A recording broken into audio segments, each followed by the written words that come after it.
penting untuk bisnis kuliner seperti nasi kulit kangkong berikan alasan singkat?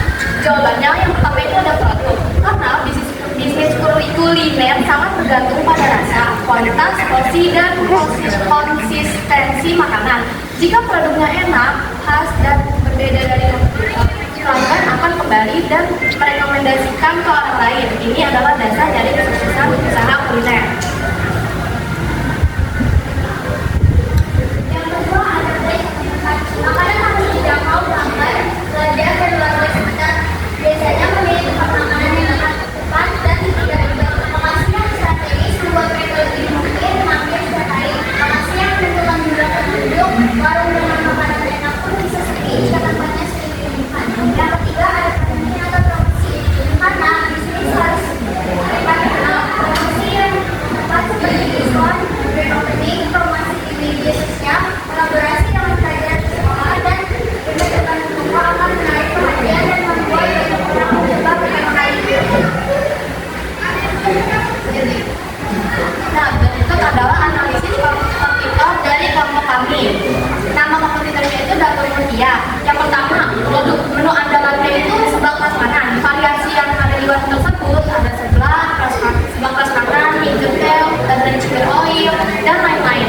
Kemasan yang digunakannya yaitu mangkok, styrofoam, dan box kardus. Yang kedua ada price. Harga per topping dari seblak prasmanannya berkisaran harga 1.000 sampai 2.000. Untuk paket pelajarnya biasanya mulai dari 5.000 sampai 20.000. Yang ketiga, place. Lokasi yang sangat strategis, tepat berada di depan SMKN Negeri 1 Cikarang Utara. Untuk saat ini belum tersedia di GrabFood atau GoFood. Namun, kedepannya mungkin akan tersedia di GrabFood atau GoFood.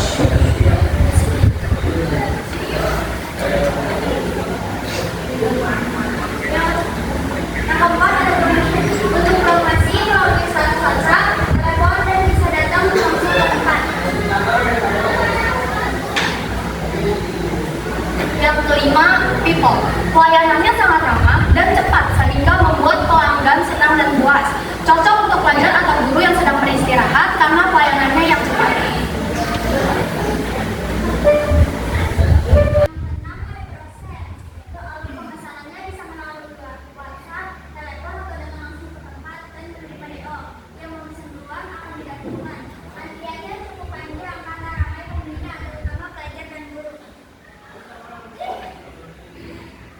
Yang terakhir adalah physical evidence.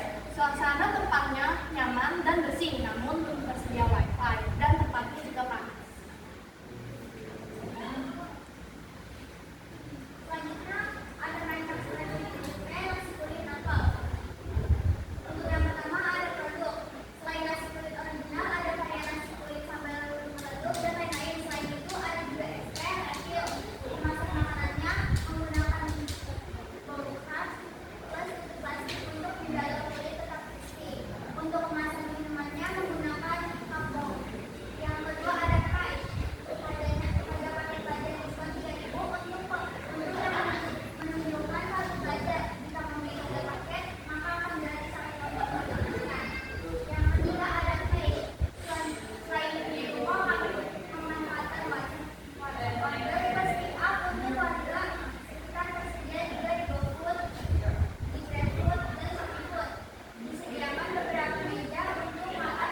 kan tadi tuh ada yang promosi ya, yang mengajak 5 teman dapat promo.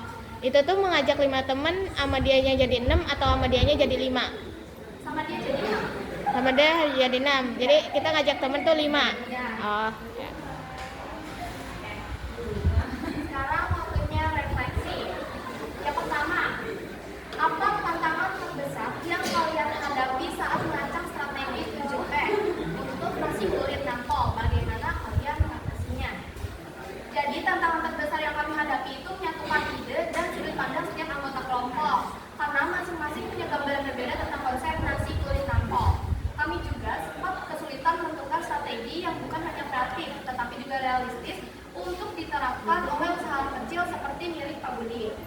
Nah, untuk mengatasinya, kami membagi tugas berdasarkan kekuatan masing-masing anggota. Setelah itu, kami berdiskusi lagi untuk menyamakan konsep dan memastikan setiap elemen 7P yang saling mendukung.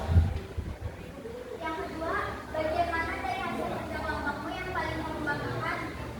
Lalu mengapa? Bagian yang paling saya banggakan adalah ide-ide kreatif yang muncul pada elemen promosi dan isi referensi. Kelompok kami berhasil membuat strategi promosi yang menarik untuk pelajar, seperti program mengajak teman. Selain itu, konsep suasana tempat yang instagramable dan nyaman juga membuat proposal tetap lebih profesional. Nah, jadi kesimpulannya dalam menyusun strategi 7P untuk nasi kulit nampol, tantangan terbesar kelompok adalah menyatukan berbagai ide dan memastikan setiap strategi dapat diterapkan secara nyata. Namun, ada pembagian tugas dan diskusi bersama. Kelompok berhasil merumuskan strategi yang kompak dan realistis. Menyusun strategi 7P sangat penting karena membantu bisnis memahami dan mengatur semua aspek pemasaran secara menyeluruh, mulai dari produk, harga, tempat, promosi, orang yang terlibat, proses pelayanan, dan bukti fisik. Dengan menganalisis 7P, sebuah usaha dapat menciptakan produk yang lebih menarik, memberikan